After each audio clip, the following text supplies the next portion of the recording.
at lunch. You are looking live. Live at lunch. Live at lunch with Ott and Hanny on 104.5 ESPN, Baton Rouge. What the hell's going on out here? Now, here's Jimmy Ott and Charles Hannegriff. For some reason or another, you sound a little taller on radio. Is it live? Is it live? Is it live? From Rufino's on Highland Road. Welcome to the Friday edition of Live at Lunch. 104.5 ESPN Baton Rouge. Where's Max? He's coming back from Chicago. He's still in Wrigleyville singing "Go Cubs Go." It's his first time. Let him enjoy it a little bit, huh? He's did it right. He got that day game. How about the Cubbies? How about Bregman coming up? Okay, he's gonna, if he gets a hit, 2 outs, bottom of the ninth, they walk him. They want to pitch to him. Mm-hmm. He's been a nice. He was a nice, and we're going to ask Massaro this too. He's a nice little influence on the. Again, can't prove it, but seemed to be a nice influence on those young prospects for Boston last year. Seems like it's kind of a locker room guy. Whatever. I mean, the Cubs won 9 in a row. Phillies are like 10 back already. Yeah. I mean, I know it's real early. It's not even Derby Day. I get it, but anyway, go Cubs, go. I will expect a full report from him when he gets back. All right, he went with work. Then I'll take him one time. So to tell him how to do it. You kind of flinched a little bit when he said, "Oh, we're leaving an hour before the game." You can't leave an hour before the game. You got to flinch. You got to get there a little earlier. If you go like an hour and a half before first pitch on the train, you're a little crowded, Charlie. Yeah. I mean, butts and elbows, you know. We start today with the NFL draft last night, and the Saints with the high-risk, high-reward pick of Jordyn Tyson, the wide receiver from Arizona State, with the 8th overall pick. Tyson, when we say high-risk, high-reward, you get both. He was thought of as the top receiver or one of the top 2 receivers in the draft by most of the experts. He started his career at Colorado. He spent the last 2 seasons at Arizona State. 2,200 yards, 22 touchdowns in college, most of that at Arizona State. He fills out the size and speed prerequisites, a little over 6'2", a little over 200 pounds. He is, by most accounts, a accomplished route runner. Drops are not a problem. Size, speed, everything checks out. He was coached at Arizona State by Hines Ward, his position coach there, who's a favorite of ours because he liked to do a lot of the things that other receivers don't do. So he comes with that pedigree as well. If there were not injury problems, Jordyn Tyson would maybe have gone even higher in this draft than he did. In fact, I think he probably would have gone ahead of Cornell Tate amongst the wide receivers. The risk is the injuries, and Tyson's had a lot. He missed about a third of his college games. In 2022, now you got some time behind this one, it was a complete knee he blew the whole schmear out, ACL, MCL, PCL in 2022. That cost him most of 22 and nearly all of 23 when he was moved on to Arizona State. In 2024, he had a broken collarbone. Not going to really ding him for that. Anybody can break a bone. But in 2025, he missed 3 games with hamstring strains to both legs. So and he also had a kind of a nagging ankle injury that hurt him a little bit last year too. If Jordyn Tyson is on the field, there's no question that he has everything you want to be a top-flight receiver in the NFL, a true number 1. But the risk involved in it probably scared some teams off. We saw Tennessee take Cornell Tate, who most people think is not quite as physically talented as this kid, but does not have the history of injuries. Was it the best pick that the Saints could make? It was, again, it's a little bit of a gamble. The draft is a gamble. I get it. Were there other places that they could have gone for need? Yes. Mansour Delane, we'll talk about him in a second, was off the board. But Reuben Bain was still on the board at a position of need as a pass rusher. And so was Caleb Downs, who a lot of people thought was maybe the cleanest prospect or one of the two cleanest prospects in this draft, the safety from Ohio State. They could have gone in either one of those directions. They chose not to. Downs went 3 picks after that to the Cowboys, and Bain went at number 15 to Tampa Bay. 15.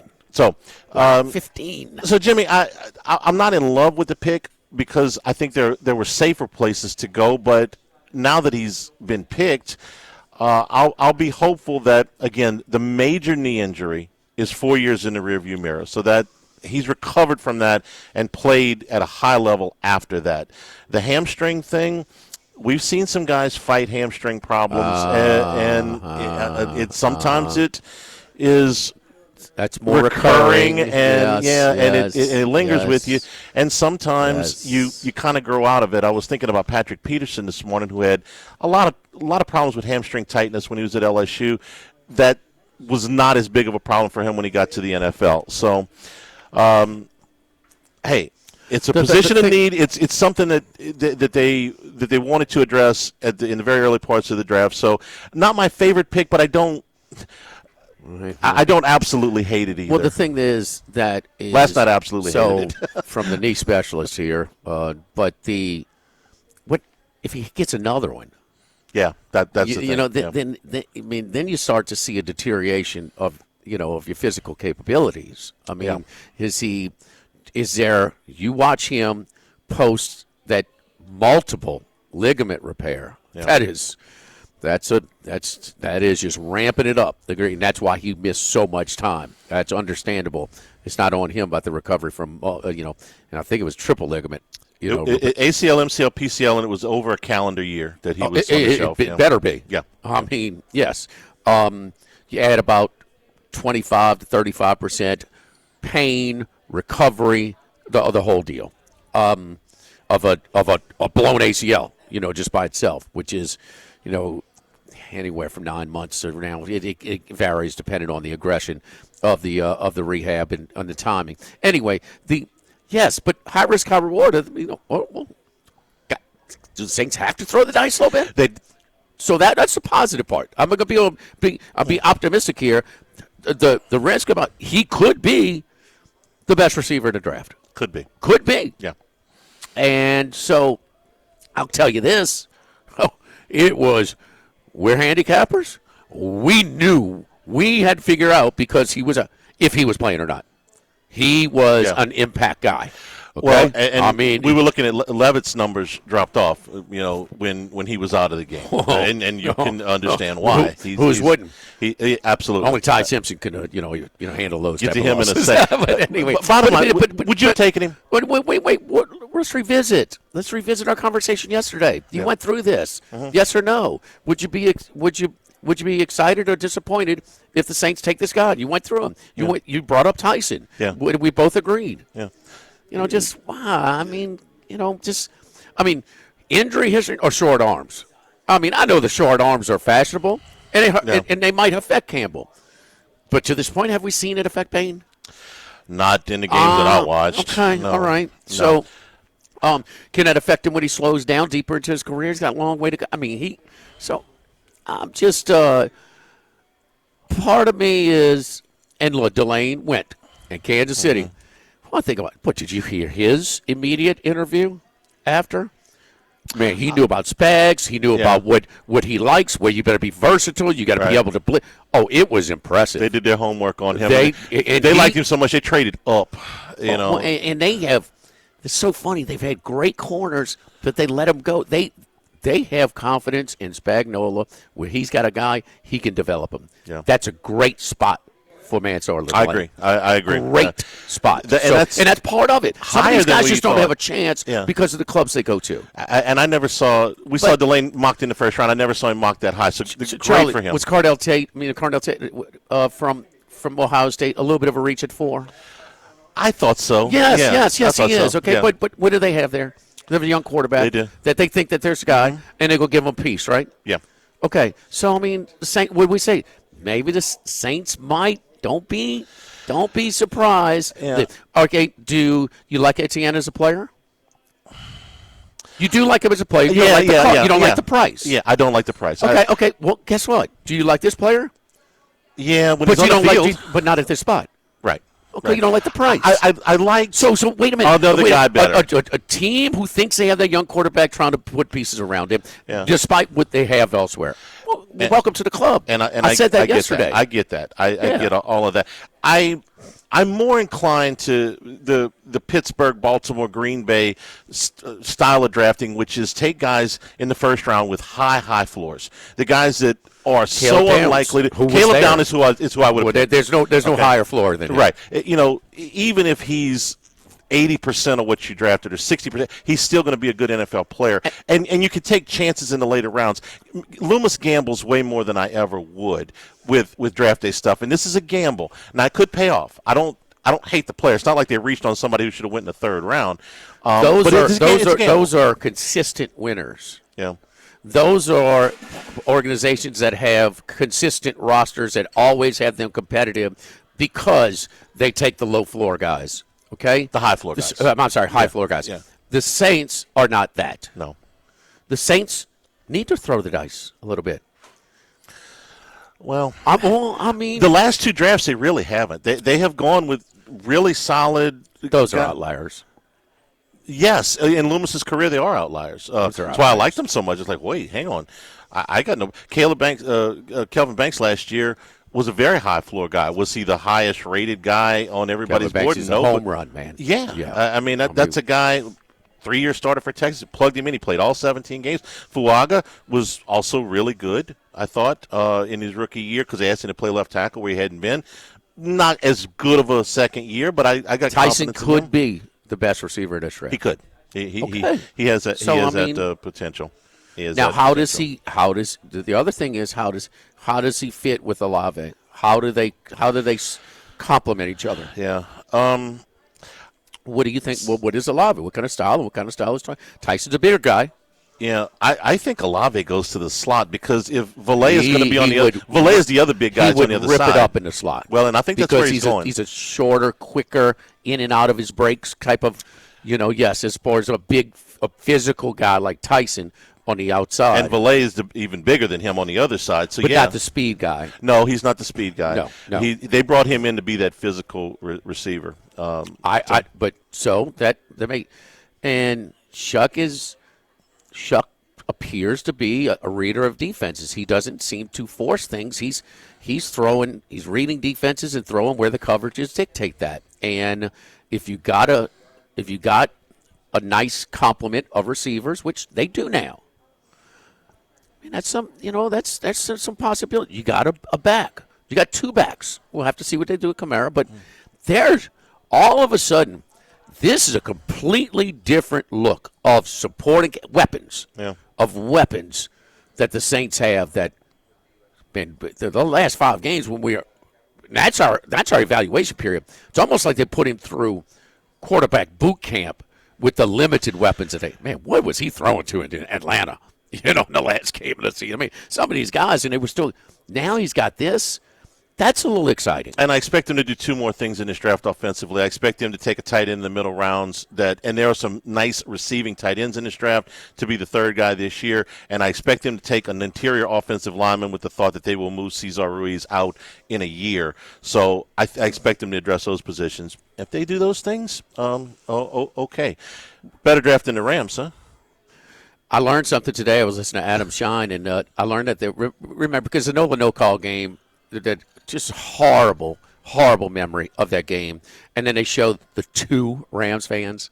Everyone fans. Remember that? I heard more Rams fans complaining on the radio today, calling Adam Shine today. I mean, it was Charlie. So they're all Rams fans. They're still Rams fans. Yes. I mean, I can't believe Simpson came out early. He's only got 15 starts. What's the rush? You stay at Alabama, you go to Miami, make money. What is the rush? And we've seen where it helps you. The only thing I'm just getting waiting. I was like, okay, they drafted him now. So I mean, how long they're gonna put him in the minors before they call him up? Oh, he doesn't get that. I mean, you don't get better just sitting on the bench. I mean, you can if you've played. He hasn't played. You can play. What is the rush? And now you get paid in college. I could be a BMOC in Tuscaloosa or Coral Gables with all kinds of cash in my pocket. Oh, I want to come, but I need a Bentley too. You know, I mean, the ridiculous requests, these guys. Mm-hmm. And you continue his growth from a coach's son. I don't get it, but maybe he got some feedback from Rams and some others that he was going to go high. But, I mean, not just that. I mean, you're so close. How often do you have a chance to make a run at the whole thing? The Rams do. I think the Rams were better than Seattle.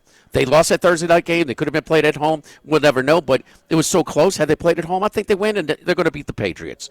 Sorry, Massaro, but they're going to beat the Patriots. And then, so not just that, Charlie. How about the 3 picks after? You don't think those guys would have helped the Rams this year?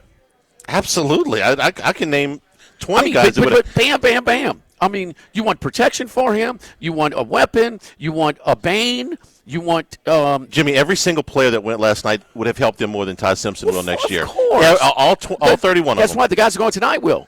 Yeah, because they would actually play. And the other thing is they got to carry him on that team now. They got to carry him on that roster now. Garoppolo's threatening to retire. What happens if Stafford misses 4 games? They got to put this guy in. I mean, that's well. If Stafford goes down anyway, all bets are off. For 4 games, if Garoppolo, they can win 2 or 3 games with Garoppolo. Bennett's the one on the roster. Bennett you want either him or Simpson in there with a Super Bowl contender for 4 games? That's the last of my word. I mean, to me, if Stafford goes, no, it's reason 6 not to do what they did. Yes. I got it. And the Eagles and the Cowboys, huh? Hey, they did well. Giants fans aren't happy they passed up on downs. At 10. They're not happy. I would have rather taken downs as well. Live over here at Rafino. Man, I'm fired up, man. You know, crawfish season winded down, but Chef, one of our entree features today, and I'll go straight to it, the crawfish pot pie. Yes, indeed. Sold, Charlie. So looking forward to that. Our steak feature today is a 16-ounce ribeye, crawfish tasso cream with a Yukon mash. Suggested wine pairing is a Frank family Cabernet out of Napa. Our appetizer features, we've got a smoked shrimp dip. We serve with wonton chips and an apple mignonette and seared diver scallops. So, boy, the scallops have been rolling over here. Yeah. And our dessert feature today, sweet potato pie here at Rafino's. Live at Rafino's, live at lunch, 104.5 ESPN Baton Rouge.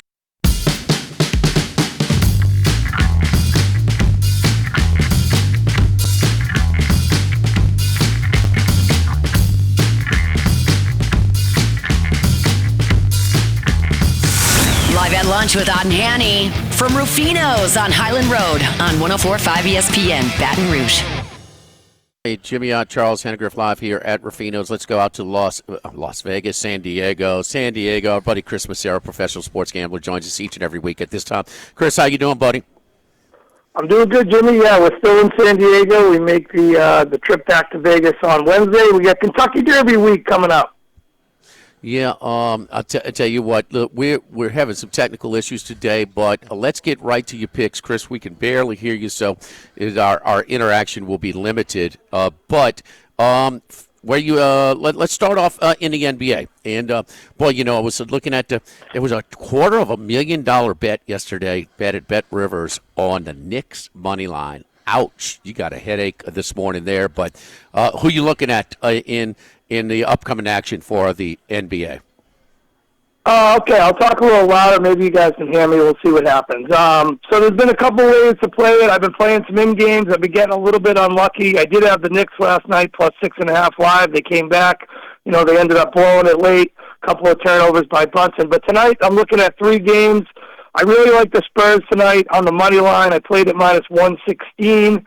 Right after the game ended the other night. If Wemby plays great, if not, I still like him. The Spurs are 12-6 without Wemby this year. They actually score more points. Usually, in the 18 games without Wemby, they score 120.7 points without him versus 119.8 with him. Obviously, on the defensive end, there's going to be big regression without Wemby in there. But I look at it this way: the Spurs were up 98-90 with 5 minutes to go in the game. And then Scoot Henderson just went, off the rails, unbelievable. The guy averages 14 points a game, 4.8 field goals, 1.9 threes. He went off at 31, 11 of 17, 5 for 9 from 3. I don't expect that to happen again. I think Mitch Johnson's a great coach. He'll get the offense running through Fox, getting Castle and Hopper involved. And you got a very viable backup center in Luke Cornett. When he knows he's going to be in the game, he can handle the load. He's not a Wemby, But I expect the Spurs to get the job done tonight up in Portland.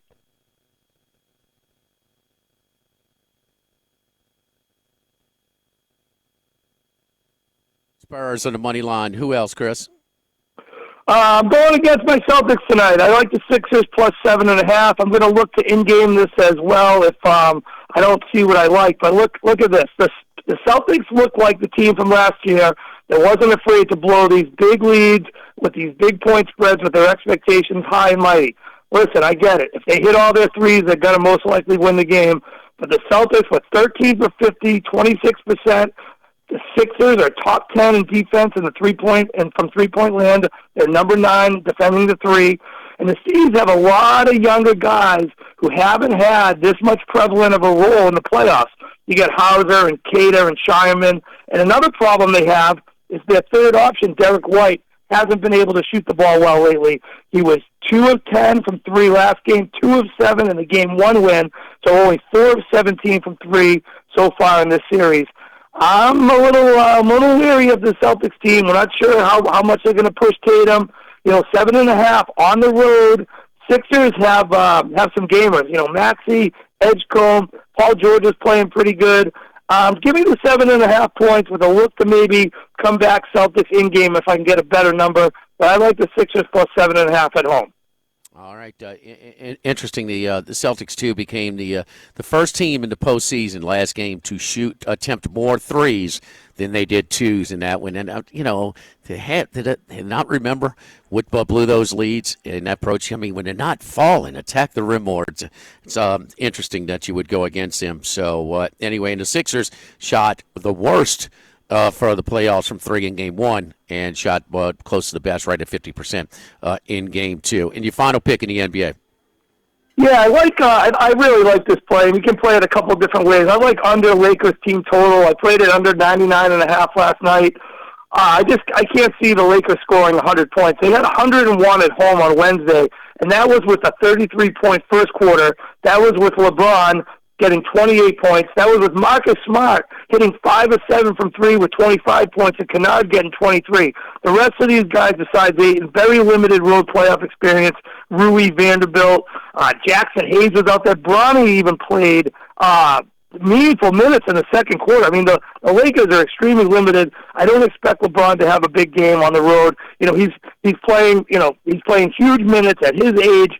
He even said it after the game. He goes, it's tougher for the role guys on the road team to shoot as well on the road. I don't expect Marcus Smart to be 5 of 7 from 3. You can play this game under the total regular. I don't trust the Rockets, so I'm not getting involved in the Rocket side. But it looks like a very drag them out, slow pace, not a high scoring game at all. I really like under Lakers team total, and if you want to go with the game under, I like under 206.5 as well. I don't see the Lakers putting up much of a fight. I can see maybe the Lakers putting up somewhere in the 80s tonight.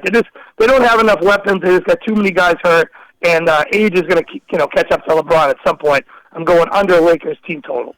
I'm with you. I'm correlated. I do have enough guts. I'm all over the Rockets tonight. We'll see. And listen, I'm 10 years into LeBron fatigue. Okay, but I got to give him credit. I mean, the manure of a supporting cast that he dragged to a 2-0 lead in this series. A little bit of an exhale spot. And is there anything better than that Boston accent? Marcus Smart, huh? I mean, there's a little history there with Marcus Smart, huh? I mean, he made a lot of people. Hey, he made a lot of people happy a couple years ago when Robert Williams got hurt, and they had to give it to a Celtic because the Celtics had the best defense, and they gave it to Marcus Smart as Defensive Player of the Year. Some people had 50-1, 100-1. Very, very, very fortunate for some people holding those Marcus Smart tickets, but. He's just, he's a decent player, but I just don't expect him to be putting up 25 points again. But fill me in. I mean, you're intertwined with the Boston, the Celtics fans, and he's got to be one of those love-hate guys. I mean, he does some things really well. He'll defend, but man, he'll shoot you out of a game too. I mean, that's just from an outside perspective. Oh, you 100% agree. He was the big Tommy point guy. They would give the Tommy Heinsohn point. The guy was the extra hustle plays and the defensive grinder. He was all of that. But when he made 1 3 early, that was probably the biggest problem for him because he thought he could make the rest of those threes. So yeah, he could definitely. Yes. He had a high opinion of his 3-point shot, and it wasn't very good. But defensively, great player. He gives you a lot of effort. He's kind of like a poor man Dylan Brooks type of player. Back when LSU used to go to the NCAA tournament, we'll see what happens this year. But they had a player too, like, please don't hit his first three. Please don't hit your first three. Tack Miner, our buddy. All right, Major League Baseball, you got a few plays. What are we looking at? Yeah, I like the Mets to keep it rolling. I know it's a high price, -220, but you got Peralta going up against Lorenzen. Lorenzen is awful, 7.48 ERA. The Rockies are only 3-10 on the road. Once the Mets got it going, they blew it last night, came back, had a big win, 10-7. I just feel like the Mets are gonna run off a couple wins in a row here. They got the schedule in their favor. They're playing the Rockies and the Nationals coming up, and it's just one of those things. And you got to also think the Rockies might have had a little night on the town last night. They had a day game yesterday. Fly into New York City. I just don't think they're going to put up much of a fight. The only guy who has good stats against Peralta in the Rockies lineup is Ezekiel Tovar, and he is only batting .204 with 1 home run this year. I expect Peralta to pitch like an ace today. I know you're going to lay a big price, but I like the Mets -220. Another game I like the Cleveland Guardians, or whatever you want to call them, the Indians. They're going up to Toronto. They got Gavin Williams, who's been excellent all year, 3-1, 2.12 ERA. They're going up against Max Scherzer, who's his best days are obviously behind him, 1-2, 7.36. But this is an automatic play for me on Cleveland, as Toronto is the Malinsky special. They've been on the road for 11 days, 9 games. It's their first home game back since April 12th. So it's just an automatic first game back after a long road trip. I'm going against them, and it works out really well in the pitcher matchup. So I'm going Cleveland. You can find that anywhere, -129, 130. I'm on Cleveland. And the last play I'll give you is just a simple play. I like the unders in these Giants games out west at night. They just don't score many runs. The last 3 games in the Dodgers series, total of 10 runs, and that's the Dodgers. Now you got Miami coming in. And you also got Alcantara pitching for the Marlins tonight. I like under 7.5 in the Giants-Marlins game. And I was watching both those Alcantara starts with the one where they took him out. I think it was the Reds, where he had the lead in ninth. He had a shutout. He was under 100 pitches, but after the game he says, "I feel like I've earned the right to, have some input on whether if I'm ready to come out or not." The very next game, it was against the Mets, I believe. They left him in there for like 8, 9 earned runs. Like, okay, you want to stay in? It was when he obviously didn't have it. So I was able to still at a plus, a 40% profit, get off of my Alcantara Cy Young pitch. All right, now listen. We love you because you got that interesting dynamic, because you're, a Boston guy, Northeast guy. They could be a little, just a short fuse, okay? Be a little bit rough sometimes. And then you're in sunny San Diego, where everybody's pleasant because the weather's too good for anybody to be pissed off. I don't want to hear any whining about if this San Diego Padres pulls this thing out. Walk-off grand slam, walk-off 3-home run, a 6-run night, bottom of the ninth, and then yesterday multiple 4-run deficits. I mean, you still hanging in there with this Pods March, April bet? All right, let me tell you the conundrum I have. So I have the Padres at 35-1 to have the most wins in March and April. So that's the combined 5 games that they played at the end of March with April. I have the Braves just for April. So it's a major conundrum, because as we speak now, the Braves have the most wins. The Braves have I have most wins for Braves, but they are 1 win behind the Padres for most wins in April. But the Padres have more wins, are tied with the Dodgers, and I think the Reds maybe too for most wins overall in baseball. So it's a conundrum where I was almost rooting for the Padres to lose yesterday in that ridiculous comeback against Colorado, because that would have given the Braves, they would have been tied with the Padres for most wins in just April. You see what I'm saying? Like, I'm trying to get I'm trying to get both of them, but it's almost impossible. And I feel like I'm going to end up getting neither one of them, because if the Braves overtake the Padres, for most wins overall, but not in April. It's just I'm in a little bit of a conundrum. Charlie, first world problems. Yeah. First world problems. You know, I mean, you know, this well, is... my other problem is the Braves bet is at Circa. So Circa tie-breaking rules is if the Braves and the Padres have the same amount of wins, it goes to who has the least amount of losses. And the Padres have the least amount of losses.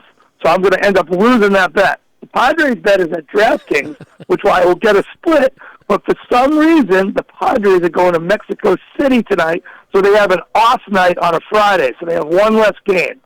So I'm not sure what's going to happen. I'm just going to have to let it play out and see where we sit on, on April 30th. And hopefully it works out for my, best benefit. Hopefully I can get some sort of a hedge next week, the last couple of days. But you know how it goes. It's just one of those things. It's one of those things. 8 days from Derby. Get us a ticket ready for next week. So we're looking forward to it. Oh, I will. I'm still on Chief Wallaby at 14-1. That was my future bet from about 2 months ago. He squeaked in. He wasn't really high on the points chart, but because of a couple defections, he's solidly in now. He had a great workout this week.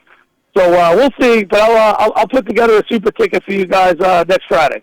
Sounds good. Good luck to you, Chris. We appreciate it, as always. Chris All right, Pissarro thanks, checking in with us right now. Don't forget our friends at Legacy Title, Ashley Donald, Adrian Galata, Michael Platt, Marion and Smith, Natalie and Bradford Smith. Buying, building, refinancing. Nobody chooses but you. Choose Chad Reynolds at Legacy Title, 296-0060. Live at Rufino's, live at lunch, 104.5 ESPN Baton Rouge. Here at Rufino's, live at lunch. Remember, you can always get the show on demand. 1045ESPN.com, LouisianaSports.net. Handycast on LSU Baseball is up on YouTube. Brought to you by Supreme Rice, celebrating 90 years in business here in 2026. Supporting our Louisiana farmers. For more information, go to supremerice.com. Real quick recap, Jimmy, of Chris's pick. All right, Chris. We apologize for some technical difficulties we're having today that is limiting our interaction between ourselves and our guests. But Mets money line, Cleveland money line, and the under San Francisco and Miami in Major League Baseball. He likes the Spurs money line tonight. 76ers against the Celtics, plus 7.5. And then under Lakers team total, the team total under with the Lakers. Yeah, we'll see if they can continue. I like that pick. Me too. I think the Lakers in big XAL spot. I mean, role players. I mean, Achimura, Marcus Smart. I mean, your boy for Luke Kennard. I mean, yeah. I mean, this is and Houston will be. I expect it to get real ugly in Houston tonight. The NFL draft will continue tonight with the second and third rounds. So this is the point where we always look at guys that, for a lot of the mocks, were in the first round, but somebody's got to slide out when you have some surprises. And up at the top of the list is, and I think this is good news for New Orleans, because corner is a big need, and there are a handful of guys that, under certain circumstances, might have gone either in the first round or they would be considered very early second-round picks. I think there's kind of a glut, starting with Jamon McCoy from Tennessee, who missed all of last year, who had a first-round grade from a lot of people despite that injury. Avion Terrell, whose brother plays for the Falcons. The Clemson corner is up there. Colton Hood, who took over number one corner spot at Tennessee when McCoy got hurt. Brandon Sissy from South Carolina, and maybe your favorite one out of the group. I was about to say, Jimmy, is D'Angelo Pons from Indiana. That's five guys, yes, and Keontae Scott from Miami, who was terrific in the playoffs for them, and Malik Muhammad from Texas. There's like 7 corners that could go, I think, in the second or early part of the third round. So there's about to be a run on corners. If there's a run on corners, the Saints may have their pick.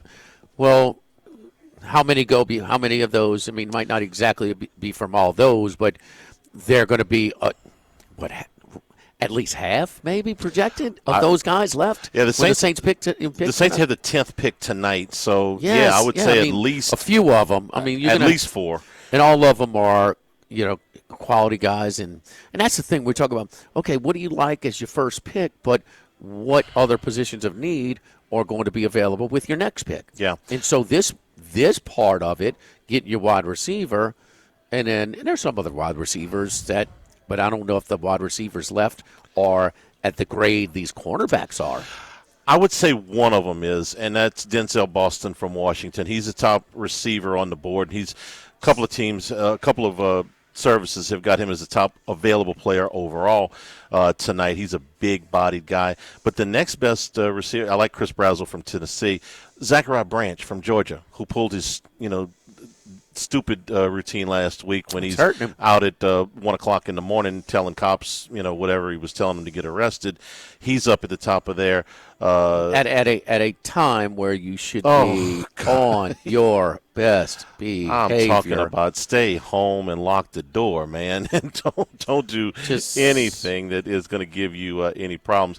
Well, what that's an indication of, he's probably it's a regularity for him. Yeah, go out and make questionable decisions. So yeah, it's hurting him. The other position that they might address tonight is edge.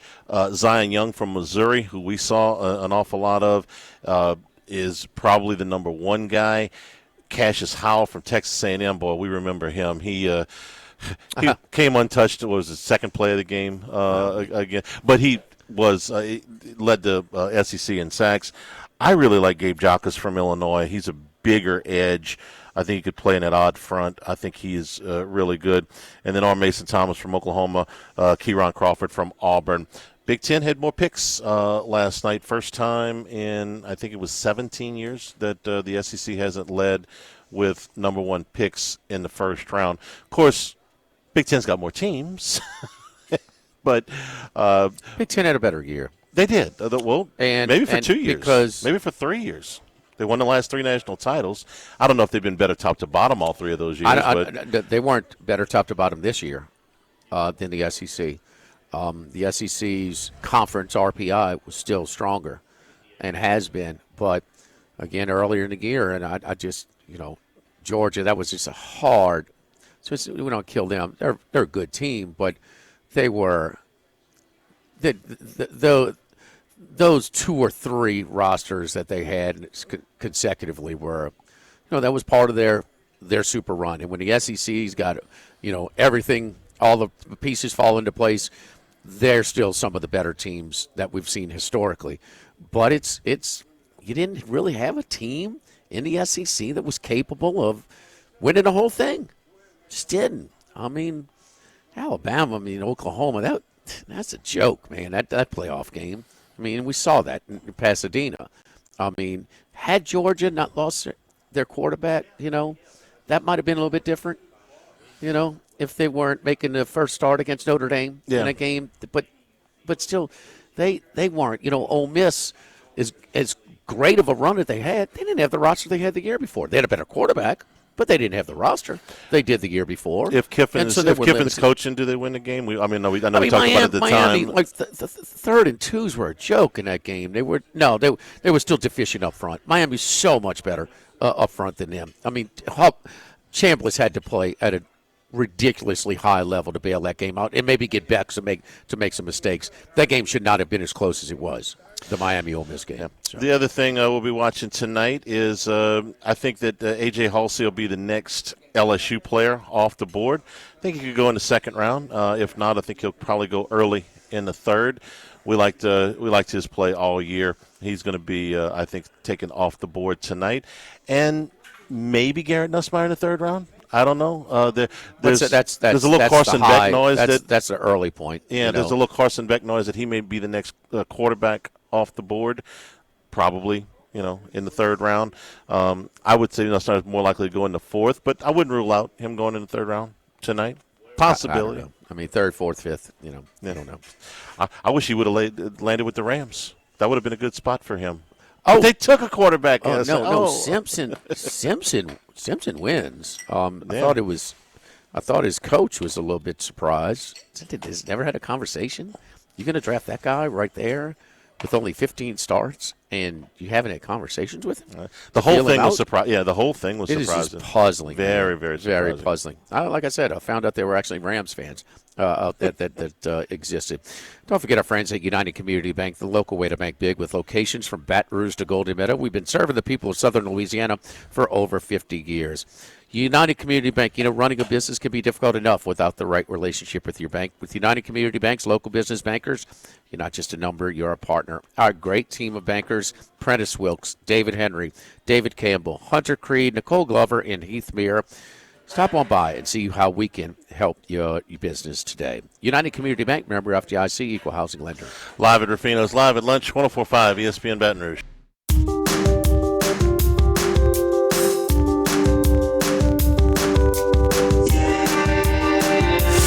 Live at lunch with Otten Hanny from Rufino's on Highland Road on 104.5 ESPN Baton Rouge. And return here at Rufino's live at lunch.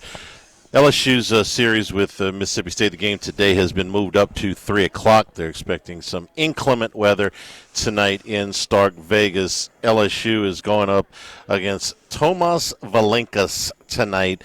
Jimmy, we started doing the podcast for Bet Rivers on college baseball last week. This was a guy that we had last week and is a significant favorite tonight. Mississippi State is a 250 favorite tonight. Valenkas is a left-hander that Brian O'Connor brought with him from Virginia. 7-1 ERA of $1.81, and he's got an 83-13 strikeout to walk ratio.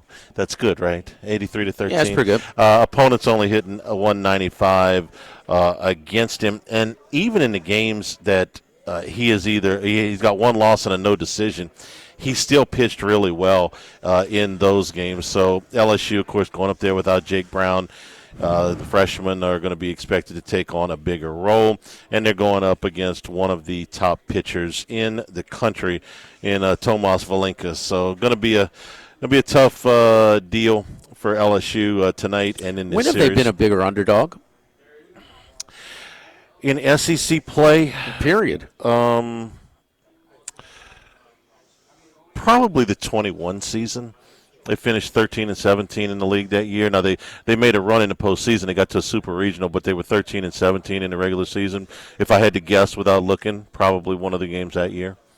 Pitching matchup. That kind of. I don't. You're going against the A's when you. Something like that. Like what? I don't remember a specific game, but that would be. Who were the better pitchers that year in the league? Come on, Charlie. In 21. I don't remember. Okay. I'd have to think about it. But if just who won it in Texas A&M and Tennessee play? Think of Tennessee's best player. Tennessee's best pitcher. Tennessee won it in 24. Okay, who won? That was in 21. That was the year Mississippi State won it, right? Well, they weren't. Yeah, Mississippi State won. So probably this Mississippi State's going to be. Did you see a line on the game? 250. 250. Yeah. So about what we thought. Exactly. Valenkas is exactly. Yeah, Valenkas is really, really good. And Kason Evans' ERA in league play is over 5, so that will allow for that margin. We'll take a break. Bruce Marshall with us when we come back. We're here at Rufino's on Highland Road. Come on by and see us for lunch. The scallops are hitting over here at Rufino's on Highland Road. Live at lunch, 104.5 ESPN Baton Rouge.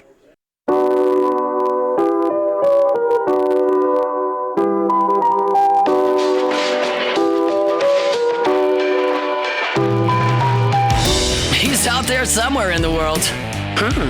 Maybe even your local sports book. Can anybody help us? Let's bring in Bruce Marshall. Bruce, how you doing, buddy? Happy Arbor Day. How are you? Yes, indeed. Pretty good, Charlie Brown. Is Harvey Updike celebrating? I think Harvey Updike's no longer with us. Oh, he died? I think so. You know who Harvey Updike is, Bruce? Remind me. Poison He's that the trees. lunatic who poisoned the trees at Toomer's Corner in Oklahoma. Oh, yes. There you go. Paul Feinbaum. Yeah. Yeah, I mean, and then they interviewed him after, and on the special on the rivalry, and he goes, "If I'm guilty of anything, I'm guilty of having too much Bama in me." Oh, Jeez. Okay. All right. All right.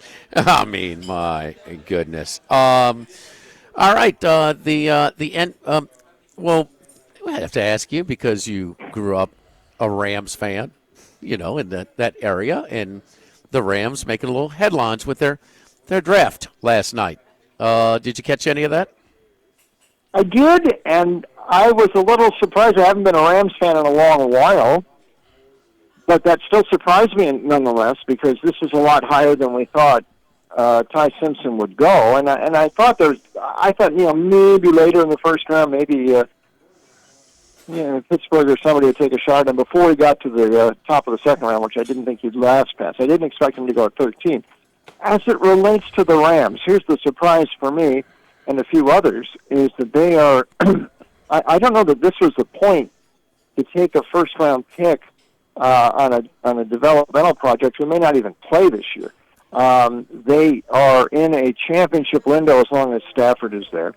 I would have thought they would have gone for some immediate help as much as you can out of the draft and make that a priority, whether it be another target for Stafford, whether it be a little bit of help with somebody you can plug into the offensive line rather quickly, someone who could actually help in 2026 for a team that is very close to getting back to the Super Bowl.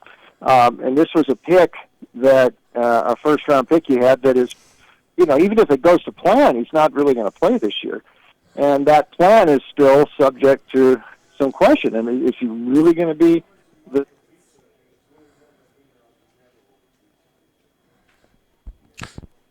The Rams pick. We lost you for a second, Bruce, but continue. I'm sorry, for about 10 seconds. Yeah, no, but I'm a little surprised by it that they didn't go for some immediate help here because the guy they got, even if it goes to plan with Simpson, he's not going to play this year. And this is a team in a championship window right now. Right. And they needed, I would have thought they would have went for somebody, whether it be a receiver or a lineman or something like that, who could step in and help in 2026. This is not a guy who's going to help you in 2026. And if you are playing him in 2026, the plan has gone wrong for this year. So it's not the sort of move a championship caliber team normally makes. We'll see. Yes, indeed. All right, the NBA playoffs start out with a dud in the first games on Saturday and Sunday, but man, they have picked up in. Well, I mean, it's down the Knicks down 2-1 now after just talk about some rough final possessions in Game 2 and Game 3. A brick, and a turnover last night. So rough going for the Knicks now, and they are underway. And this is. I'm sorry, but you want to talk about if they had the guy there, if they had this, whatever. Charlie, I'm sorry. If Tom Thibodeau's on the bench, I'm not sure if they're losing these games.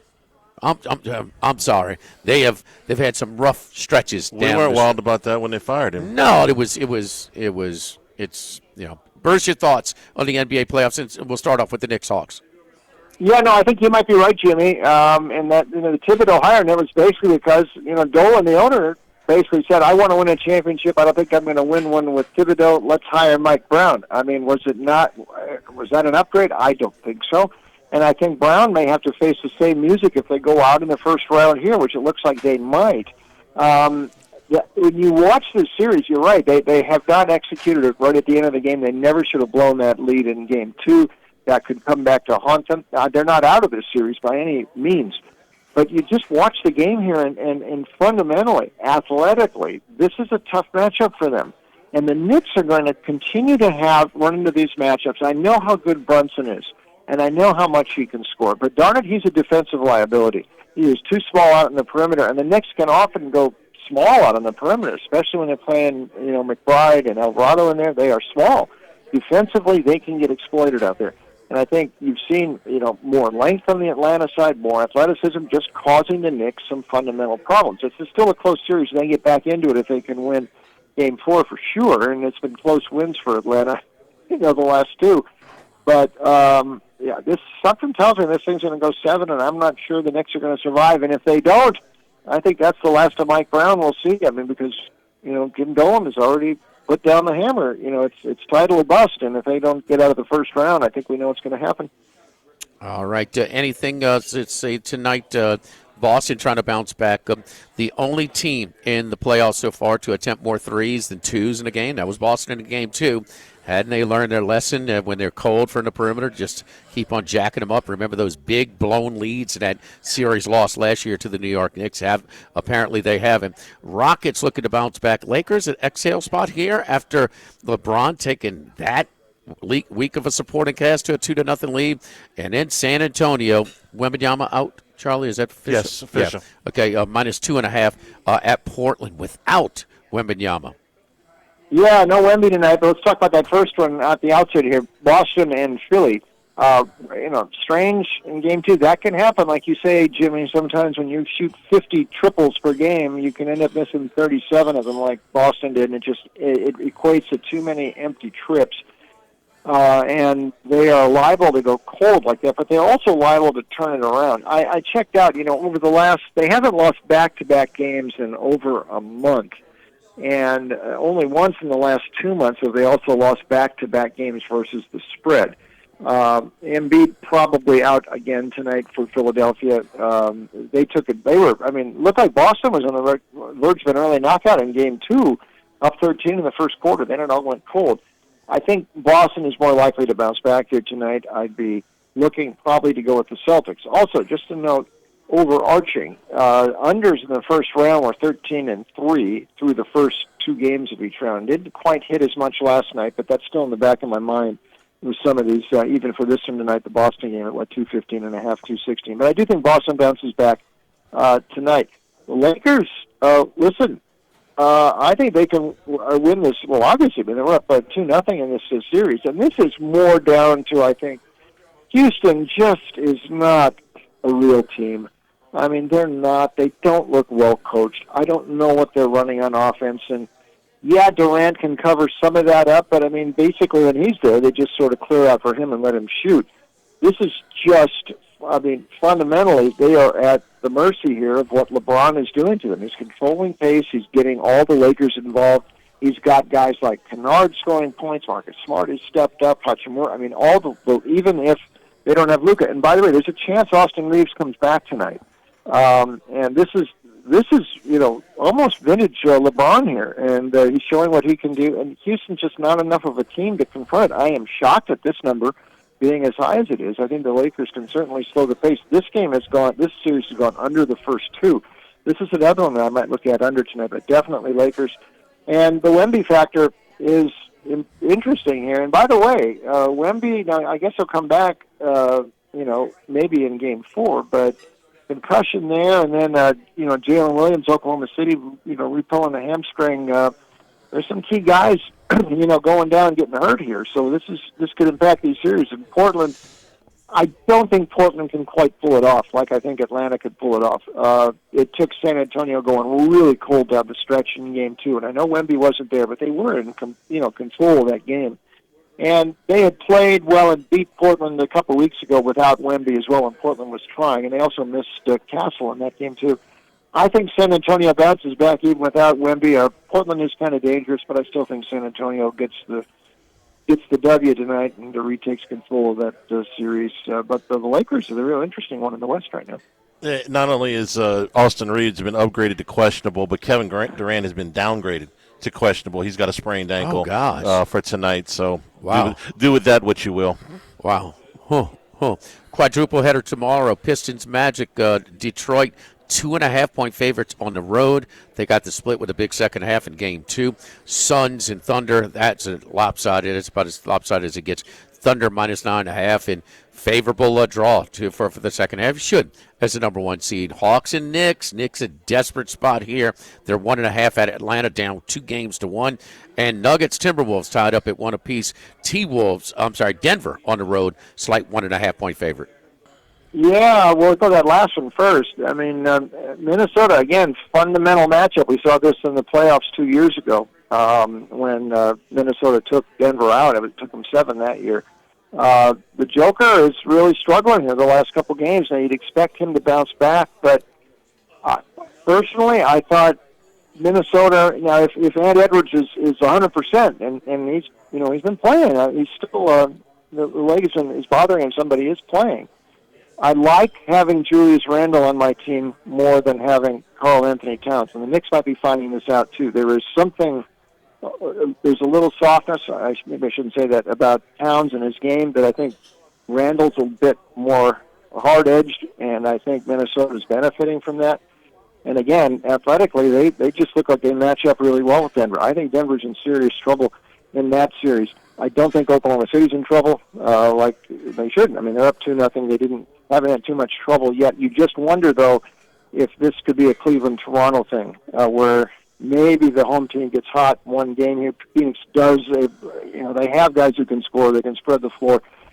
The matchup doesn't look too good for Phoenix. If they do something, it might be in Game 3. This is a series I think could be a sweep, but I'd be a little cautious about that. And Detroit-Orlando, we talked about the unders at the start. That was a rock fight and an ugly game in Game 2 in that series on Wednesday night. And aside from that 30-3 run that Detroit put on, which was kind of breathless in the third quarter, I mean, those teams were just struggling to score, any points at all. Total, 213.5, 214, looks a little bit high there. I mean, Detroit could lose that series.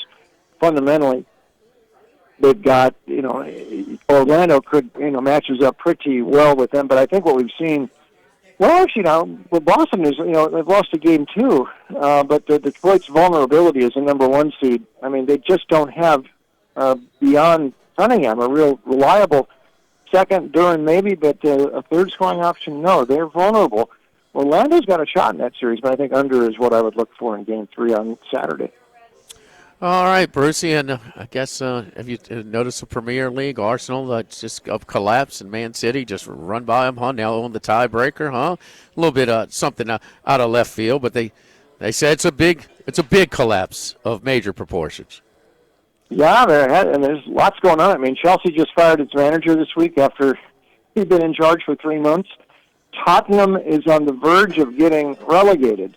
This is one of the big 6 teams in England, and right now they're in the drop zone. They do play their most winnable game of the season on Sunday at Wolves, who are at the bottom of the table. But, I mean, they just changed managers 2 games ago again at Tottenham. This is a big story. This would be the biggest team to go down since the advent of the Premier League, era in England in the early 90s. This is major stuff, so keep an eye on Tottenham. If they don't beat Wolves, I do think they're going down. We'll see. All right, Bruce, anything in Major League Baseball catch your attention besides, the Phillies are 9.5 games back already and going to Atlanta for a weekend series. They come out of this thing probably, wow. It's with multiple games. Now, they did get Zach Wheeler back. He's about to get back. But, man, the Braves are smoking right now. And, boy, I guess you can – it's a long season. I get it. We're so early. But, damn, that's a big old hole the Phillies are digging Worst themselves. record in baseball, 25 games in. You didn't have that, did you? No, the best record in Atlanta, the worst. Oh, wow, 9.5 right now. And they go to Atlanta. You know what else, boys? The Phils in this 9-game losing streak outscored 64-23. I mean, yesterday I think was the only 1-run loss I think they've had. Every loss has been more, and now they go into Atlanta, which is really hot. By the way, how about your Cubs? Talk about the opposite of the Phillies. Phillies lost 9 straight. Cubs win 9 straight. Taillon does tonight. The Dodgers' offense has slowed down, and it looks like Taillon and Emmett Sheehan, the MLB answer to Mac Jones. You can't tell me those two don't look exactly alike. But the Cubs are an interesting dog, and the Dodgers' offense is all of a sudden struggling. Shohei hasn't gotten on base in 2 games in a row. Maybe the Cubs is a dog tonight. Yes, indeed. Follow. Give us the update on the Gold Sheet, man, as you transition back. Yeah, everything going good there, and it's all under the Wager Talk umbrella, and we've had a pretty good run here lately, so all my stuff. Gold Sheet is there, too, underneath Wager Talk. Now, we'll start populating more stuff towards football season. But right now, wagertalk.com, and that's where you can also get winners and whiners, and picksandparlays.com. My picks are all there. Thank you, Brucey. You have a great weekend. Good luck to you, man. We'll talk to you next week. Have a good weekend, boys. All right, Charlie. We are here at Rufino's. We're brought to you by the Thibodeau Store, the Pierre Part store, also open in LaRose and Lockport. Now offering lumber out of all 4 stores and delivery out of Lockport and Pierre Part. So if you've got a building project, all of your materials, including the lumber, can be delivered to you from the Thibodeau Store. Again, if you're heading down to the coast, do some fishing, 900 St. Patrick Highway. Huge selection of fishing gear available at the Thibodeau Store. Still, the crawfish washers are available as we get deeper and winding down in crawfish season. Your lawn and garden equipment, some of these items 50% off at the website. You go to thethibodeaustore.com, you get to all 4 of the sites, so check them out for home improvement, for outdoor patio furniture, outdoor cooking. It's the Thibodeau Store at 4 locations. Online, thethibodeaustore.com. Live at lunch from Rufino's, 104.5 ESPN Baton Rouge.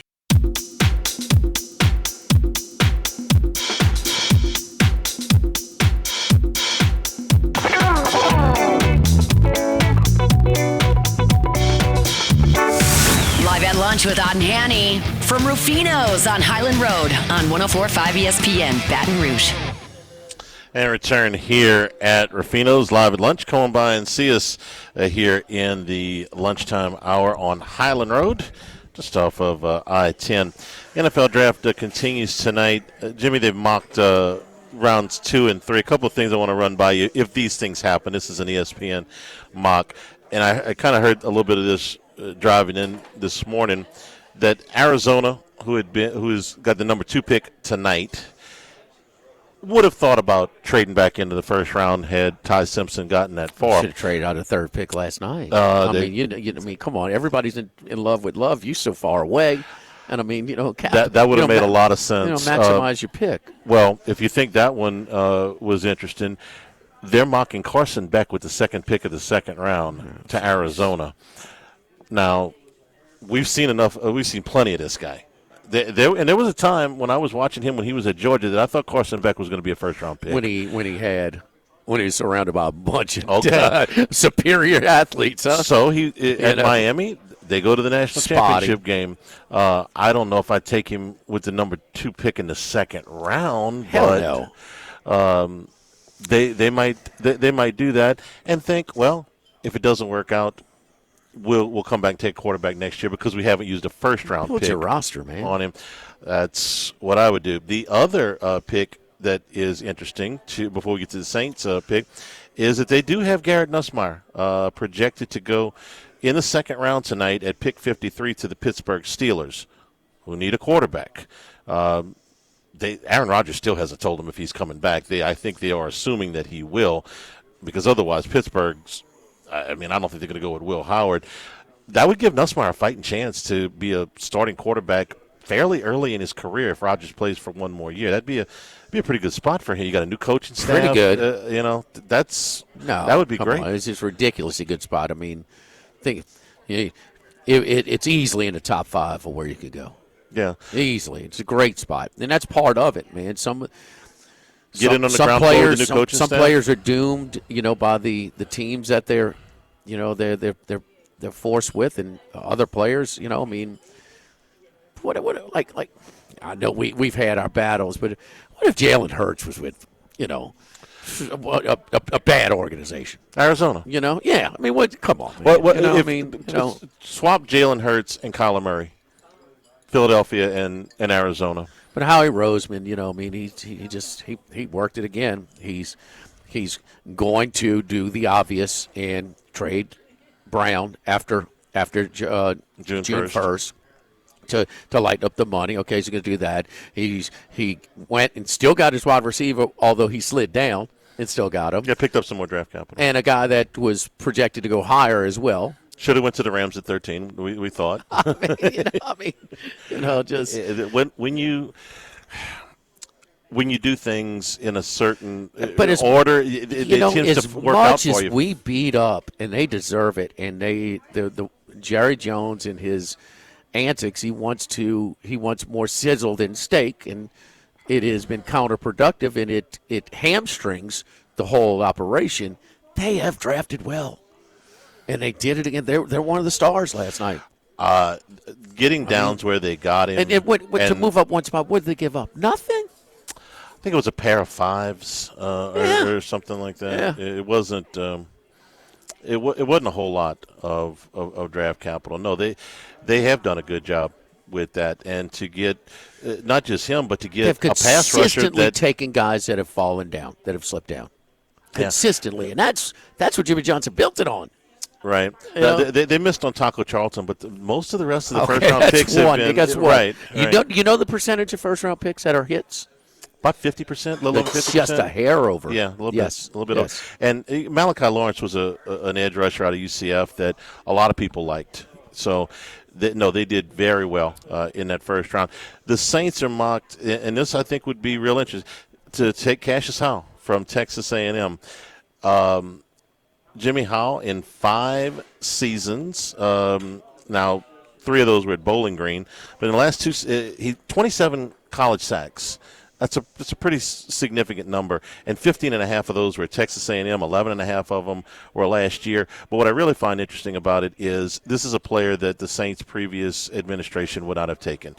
Dennis Allen liked big run support defensive linemen on the edge, and if you weren't probably 6'3" or taller, and you weren't 275 pounds or heavier, you didn't get in there. Howell is a smaller, quicker player with a lot of pass rush moves, 6'2", 250, that can play standing up on the outside and be a pass rusher in Brandon Staley's defense. So if they took Cassius Howell, I would be fine with that. Also, like I said earlier, I like Gabe Jacques, the pass rusher from Illinois, and if they took Zion Young out of Missouri, another good pass rusher who's also a little bit lighter than what the previous administration would have taken. So all of that would be fine with me. They did mock A.J. Halsey at number 49 to the Vikings. We think he's got a great shot to go in the second round tonight. So all of that would be good. If it goes the way the mock goes, be a happy camper, Jimmy. It never goes exactly like that. How did the mocks work last night? Well, No. they got – I think they got the top. How about Humans trifecta hit 6-1? It did. I would say out of the top 12 guys, they don't get them all in order, but I would say 11 of the top 12 guys, maybe 10 out of the top 12 guys were mocked in the 12 guys. Caden Proctor from Alabama wasn't. Spencer Fano, you got some different opinions on him.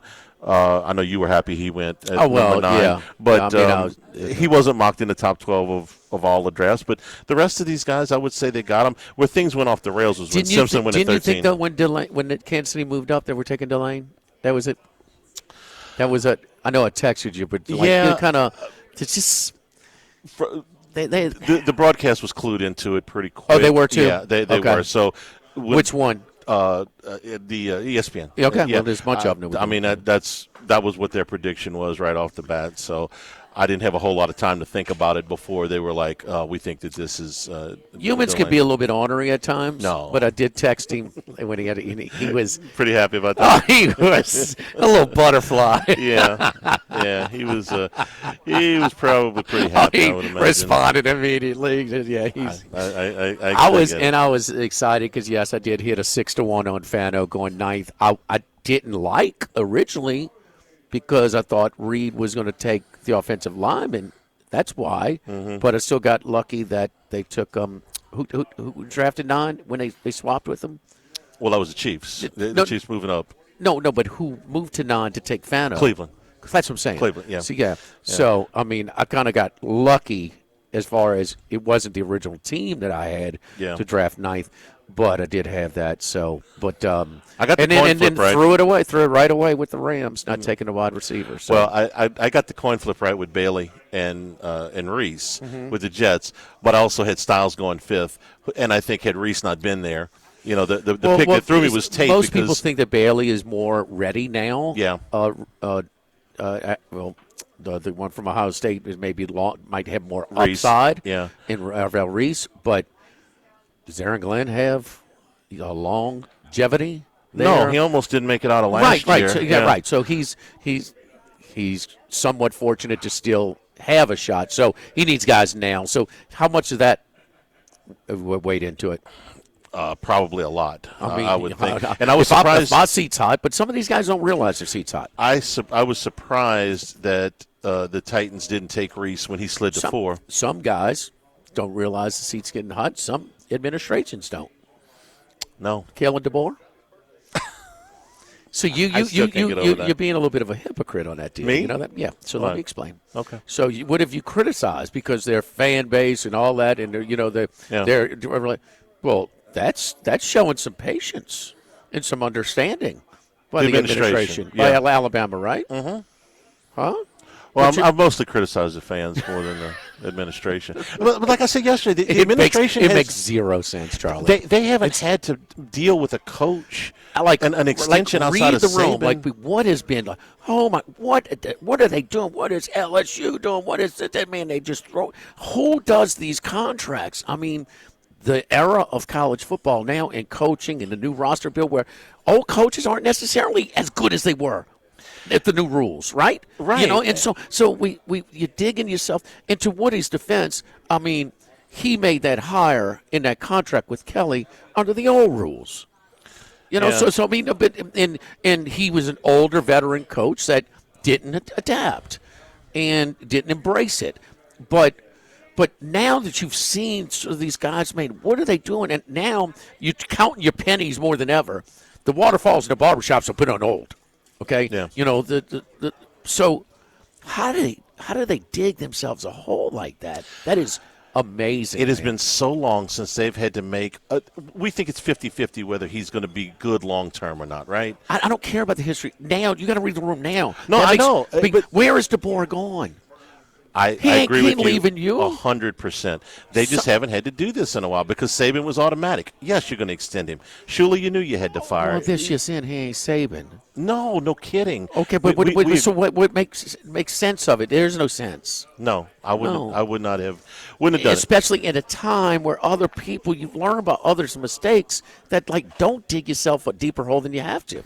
Tying a bunch of money up. Don't forget, man, that when you're using those air conditioners, it's about to get into the hot season here in South Louisiana, and it's never a good time when it breaks down. Never. Okay, so we get that. So which is the first number you need to call if your unit does break down. If you hear somebody that it is to break down, it's call Total Maintenance at 480-1000. 480-1000. One of South Louisiana's oldest and largest AC and heating companies since 1980. So Lucas Ragusa, he has been in this industry for as long as we've been doing sports radio talk shows in this town. So he knows what it takes. He's worked at every level of this operation. He knows what it takes to put together a great team.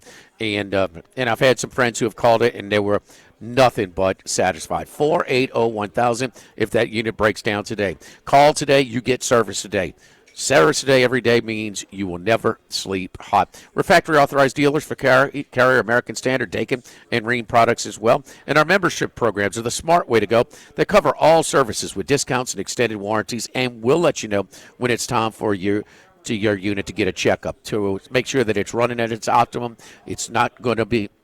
If we see something a little bit wrong or need to be cleaned up, make sure we take care of that so it doesn't break down, which costs you more costly repairs down the road and costs you an inconvenient breakage as well. Total Maintenance, 480-1000. Live at Rufino's, live at lunch, 104.5 ESPN Baton Rouge.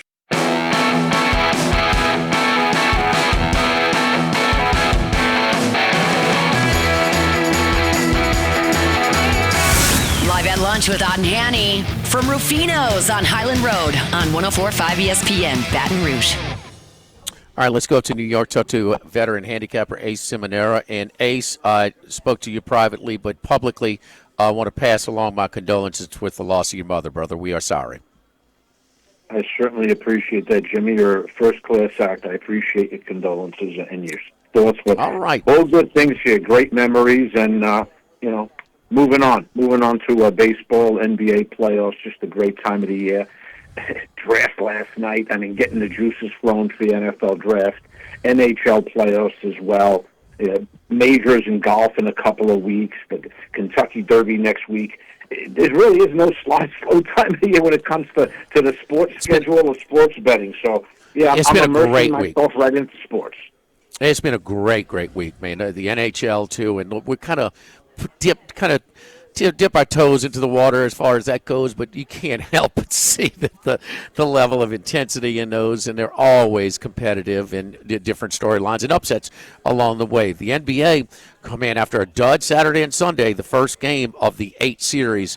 They have escalated in interest level with some other. How about the Knicks down 2-1 all of a sudden? Even with they're cruising on to a 2-0 lead and 14-point lead, but they are in a battle as well. Let's start in Major League Baseball, and guy we know very well, Paul Skeens. And he had that one ball that was hit to center field against the Mets on opening day, but a lot of little nubbers in the infield and things like that. He has settled down and done his usual stuff there. He's going against Brandon Woodruff for the Milwaukee Brewers, who has a really solid season going himself. A pitching duel here with Skeens, a favorite on the road at $1.35 and 7. Absolutely, Jim. And as you mentioned, just a great time of the year right now in the sports schedule. So I'd like to offer all your listeners an opportunity to get involved with my text service. Just text the word free picks to 631-805-6165. You'll receive my top-rated daily free picks, whether, again, it's NBA playoffs, whether it's baseball, perhaps a hockey play, perhaps something in golf with the majors coming up, or my Kentucky Derby plays that I'll have from my horse guy. But, yeah, let's jump into this baseball play. Again, you can text the word free picks to 631-805-6165 and get on board. But this is absolute pitchers matchup tonight, just a pitching duel. Paul Skeens, you mentioned that early game, couldn't get out of the first inning, first game of the year at home, at the Mets, 2/3 of an inning and gave up, I believe, like 6 runs. Really skyrocketed his ERA because literally since then, 1.27 in his last 4 starts. He's been absolutely lights out, 23 strikeouts in 20 innings on the season. He's absolutely one of those guys that's just building his arm strength up. Last outing, 4 innings, no runs against Tampa. He got taken out of the game because of severe rain delay. Obviously, caution with the guy that's going to be there for hopefully a long time for them. They took him out precautionary. He's built up right now where I wouldn't be shocked to see him go 7 or 8 innings tonight. And then Brad Woodruff on the other end there for Milwaukee. 7 innings his last time out, only 1 run on Saturday against Miami. Only one run earned in the game. 3.42 ERA on the season, 20 Ks. Having an outstanding season. And for his career, 8-3 against Pittsburgh, 3.05 ERA. Last year, 2 starts, 10 innings, didn't give up a run. The thing about Milwaukee, you think about them as a slugging team. Well, not so much this year. They're missing 3 of their main guys. Trevero right now being out, Vaughn, and obviously Yelich. So they haven't really been scoring any runs. They're 19 home runs, 25th in the entire league on home runs. What they do, they lead the league in steals. Get on base against Skeens, fresh scoring some runs just running around the bases. That's not going to work. I love the under 7 in this matchup. Look for both of these guys to go deep into the game, and then when the bullpens take over, maybe you see a 2-1, 3-2 kind of a game like that. But under 7 is the play for me there. Anytime you can get 7 runs in a Skeens and Woodruff game, matchup like that, give me the under 7. All right, let's move on to the NBA, and, we're trying to see what happens to it. But, boy, how about LeBron James in the supporting cast, or lack thereof, that he has led to a 2-0 lead. You watch him when he goes to the bench for a breather. I mean, they can't wait to get him back on the court. He is I'm 10 years plus, into LeBron fatigue, but you got to give him his due here. They get a 2-0 lead and all kinds of issues on the Houston side. So maybe it is an exhale spot, though, for the Lakers. We continue to monitor, though, that left ankle of Kevin Durant. He is listed as questionable as we speak right now with a left ankle sprain. Houston, 8.5 over the Lakers. If there's one thing that I found about the NBA playoffs in my time doing this now, Jimmy, going on 40-plus years as a sports betting professional, you got to read situations in basketball handicapping, all right? In playoffs especially, when you have games at home and then all of a sudden the series shifts. Okay, maybe the way a game ends. Maybe there's a little nastiness the way a game ends from one game to another. Game 3 now, you're already sick and tired of seeing that guy opposite the way he's defending you. So you're going to have to certainly make some adjustments. KD may have had one of his worst career playoff games ever. I sat out game 1 very, very late. I remember because it's one of my only 2 losses. No BS, 10-2 on the playoffs. That's one of our only 2 losses. Found out about him sitting out late and unfortunately that did us in. but we've been on fire in the NBA playoffs. This matchup tonight is all about, Houston being at home. LeBron, no doubt, he's been playing fantastic, getting a tremendous effort out of Luke Kennard, Marcus Smart, who's never been known as a scorer, but now giving you 20 points a game. Luke Kennard, 25 points a game. Who would have had that? Nobody would have had that on the radar. Nobody whatsoever. So you know about KD out in Game 1. Only attempted 12 field goals in Game 2. I'm going to say he wasn't really himself, especially with the 9 turnovers. Having that couple of days now extra because they shift, so they give you 2 days off, so this is now 3 nights before he's played again. I would expect a huge bounce back by KD and the entire Houston team at home.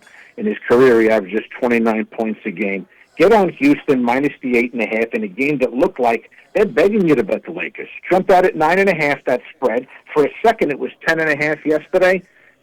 Dropped to 8.5 immediately. So to me, I'm saying that the people did take the bait. All right, Vegas knows what's going on here in this game. Houston is the play in this game. Lakers are walking into an ambush, and Houston's going to dominate this game. And that leads into the third free play about KD. He's not going to be held down. Look for him to be ultra aggressive tonight. And the KD prop bet points on him at 25-plus points. So as soon as you get to 25, it's a win. Minus 102, basically a pick 'em. Give me KD, 25-plus points, and KD to lead Houston to a convincing victory. Lay that 8.5. And don't forget about that under 7 on the Pittsburgh-Milwaukee game. All right, text free picks to Ace. If you're looking for some free picks, he's covering it all from MLB to NBA to other things, horse racing, as we're 8 days away from the Kentucky Derby as well. 631-805-6165, 631-805-6165. Ace, good luck to you this weekend. We'll talk to you on Tuesday. Thank you for everything, Jimmy. You as well. Have a great weekend. All right, Ace Seminara checking in with his comp picks, and if you're looking to get aboard, he's a consultant. You work out a deal with him for a fee and things like that, and he will give you some picks and do it. And listen, he does his own handicapping. I do my own handicapping. Sometimes we have the same sides. Sometimes we'll have opposite sides. But he's a guy that's been doing it for a long, long time. If you are interested in his services, live at Rufino's, live at lunch, 104.5 ESPN Baton Rouge. Live at lunch. Live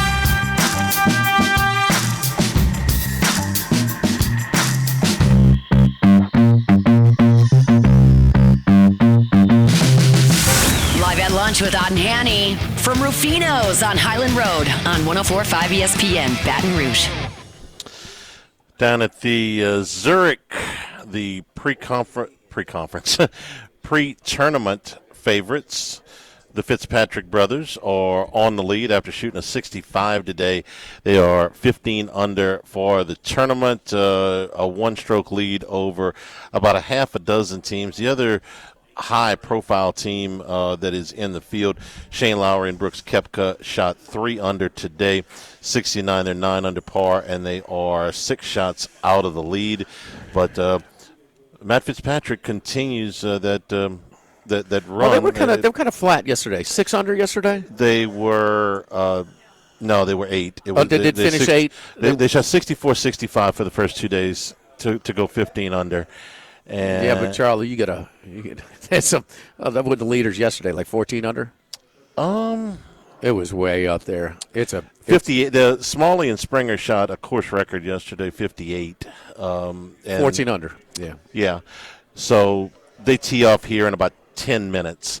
They're one shot off the lead. So right. I mean, the Fitzpatrick brothers are on the lead right now. They're not going to be no. for too much longer. Right. And then Horschel and Hoagie are 4 shots back, and they are teeing off right now. So it's just going on. They've had I think some good weather down at the Zurich. So everything. Chef Patrick's down there. So they're I think they're doing short ribs down on the course today. So from Rufino's, yeah. I know that the tournament's got its challenges with the changes coming to golf and the unfortunate or the uncertain future of LIV. But that 18th hole, you get better food anywhere than the food at that golf tournament got to be the best anywhere on the PGA Tour, wouldn't you think? You've been down there before. I don't know. It changes. Yeah, I've been down there before. The best where I sat was sort of the temporary 18 skybox. Yeah. When they had they were doing Commander's turtle soup. It's a good party. It's good food, Yeah. right? It's a good time. Yeah, it was pretty damn good. So anyway, been a while since I've been down for the Zurich. You got picks tonight? Do you I'm all over the Rockets. I'm all over the Rockets tonight. I mean, they're smoke and mirrors, and then there's what LeBron James and the Lakers have done in this series. Everybody's down on it. The tickets, everybody of the 2-1 public tickets are taking the Lakers and the points. So this is probably shaping up to be a pros versus Joes. I'm with Ace on that pick, so I like the Rockets a lot tonight. I like the Knicks to win Game 4 tomorrow. That one I think I will be on the public side, and that they keep waiting for them to kind of respond, but I'm on them in that one. I like the Blazers tonight. Yeah. I mean, no Wemby. I mean, I'm kind of on the Blazers side in that one. So that's my picks. In Nuggets and T-Wolves, I don't know, man. That's a good series. So not really sure about that one. I like the Florida Gators tonight. That was one of your picks. We advise people, and I like all of Charlie's picks. And it's on a podcast. You can go to Sports Bettor's Paradise, College Sports Rush YouTube channel, wherever we do our, with Paul Stone for football and basketball. Charlie's doing it. He was 3-0 last week. I will do it, so you don't have to. That's bad luck if you do it yourself. It's gambling gods frown upon Peacock and Charlie, but I will. I'll toss you feathers up there. So You mentioned one of the picks, but go to it and check it out. We got afternoon baseball in the SEC, so LSU and Mississippi State are not the only one. 1 o'clock in Knoxville, Alabama and Tennessee will also play early, so they're trying to dodge some weather in SEC play. But we'll break it down a little bit for you, give you a sneak preview. But Florida, a major pitching advantage, and rarely do you have this distinctive a pitching advantage for Friday night starters. But A&M is hot. Everybody's on A&M. You get a great price right now. Our friends at the Beau Rivage at BetMGM, they have it as plus 130. It's down to 115 now. Oh, so good. A little bit of a buyback. I popped it good. I popped it earlier enough. So, all right, come on by and see us here at Ruffino's. The scallops crawfish pot pie. Monday will be at Big Mike's. For Jordyn back in the studio, and thank you, Jordyn, for putting up with our nonsense today. Have a great day, and stay tuned for Hunt from Starkville.